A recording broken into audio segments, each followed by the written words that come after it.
There was a version of you that had everything. He was focused, disciplined, unstoppable. He woke up early.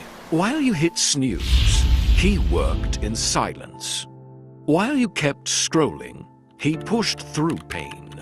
While you looked for comfort, same mind, same potential, same 24 hours. But one thing was different. Choices, every time you said later, was a step away from him. He was becoming something great. Until you replaced him. Read that again. You replaced him with late nights doing nothing. With fear, with excuses, with "I'll start tomorrow." And now, you feel it, don't you? That pressure in your chest. That voice telling you, this isn't who you're supposed to be. Because deep down, you remember him.